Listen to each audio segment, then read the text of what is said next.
tell us, we've all seen you training. Your trainer at the time, Adam Booth, was on high heels. Psychologically... He always wears high heels. Adam, well, psychologically, these guys tonight are facing people they don't know. You're facing a guy who just physically is that much bigger than you. How do you think about it? The first thing you got to remember is I've been competing since I was 10 years old. So by the time I got to fight someone who was 7'2", it was, I knew what to expect. But these guys here tonight, then it's the unexpected to them. They've got no clue what to expect. Their adrenaline's pumping. They've probably used up more energy in the lead up to the fight than they do when they're actually in here fighting. So it's all about mind over matter, and you got to give out a big respect to every single person who competes tonight, because it is a lonely place in there. You got nowhere to hide. Your friends and family are here, and you're putting it on the line. It's a really, really tough place to be. Do you remember the first time you stepped into a boxing ring competitively? So you would have sparred, you would have prepared, but was there that moment that you stepped in and thought, I've got my doubts? Yeah, I had a lot of fights as a kid, as a youngster, obviously having the scraps on the street and whatnot, but to have a competitive boxing match when you're in there with referees, with your family and friends sitting there, it puts an added pressure, an added stress and uncertainty to it. So for me, it was when I was about 10 years old, and it was tough, but it was definitely worthwhile. It was hard. I knocked the guy out in about 15 seconds, but it led on to bigger and better things. Ladies and gents, if I could just ask you to keep it down just a teeny bit. There's very few former world heavyweight champs in the house at the moment, so we can maybe learn a bit from David.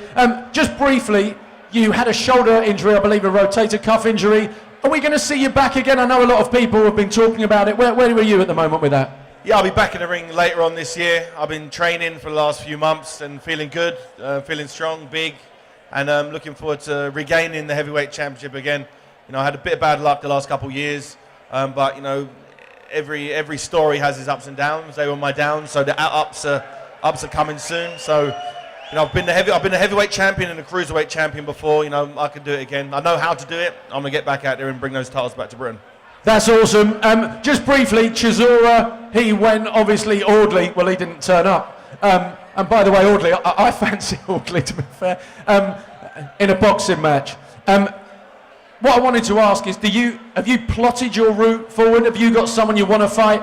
Tyson Fury, I know, was calling you out. I know that fight didn't happen. Do you want to go through him to get the world title?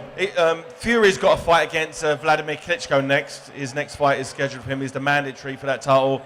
If somehow he magically beats Klitschko, which is pretty much impossible, if he does, then that would be definitely something I'd be interested in. If he hasn't got a title, no, I don't really want to waste my time. I can't help but ask you, the biggest fight in boxing history of all time is taking place in May. If you don't know, it's between Manny Pacquiao and Floyd Mayweather in Las Vegas. Just give us your general views. I know it's a bit late for that fight. They're not at their prime, but how do you see that one working out? I think both fighters are probably the best two fighters of my generation. They're absolutely fantastic. I've been to see both fighters live, Manny Pacquiao and Floyd Mayweather, multiple times. And it's when I see these guys in the ring performing, they're magic. I've never seen either of them lose live. But Mayweather just has that edge. He's never been beaten before. He's never been knocked down heavily. He's fresher. Manny Pacquiao, big fan of his style, love him to bits. But I just think Mayweather is just too polished, too good, too defensive, and will find a strategy to beat Manny Pacquiao. Manny Pacquiao's been knocked out in recent times. He's been beaten on points in recent times. So if you want to know what's going to happen in the future, you have to look in the past. In the past, Manny Pacquiao's lost. Mayweather hasn't. You've managed to get through a Mayweather description without using the word slick, so congratulations. A final question for these guys who have come tonight to support breast cancer care. They're watching people take part in boxing. Is it for everyone, boxing? Would you recommend it? And what skills or what benefits are there to boxing if you haven't done it before? I think people watching tonight should look at it and understand that it's a hard thing to do. It's a hard place to be. I believe they should introduce boxing in schools. If you look at all the gun crime and the stabbings and the kids doing all kinds of crazes and the drug culture, if they had boxing in schools, it'll be a way to release the energy. It'd be all that. Because you get kids running around with so much pent-up energy, they don't know how to, channel it. So if you bring them to the boxing gym, it's a great way to you know, get kids to focus their craziness, which some of them are. And I definitely think that, you know, what these guys are doing tonight is fantastic. And everybody should do it as some part of their training routine. If just for health or just to stay healthy, go to your gym. You don't have to actually fight.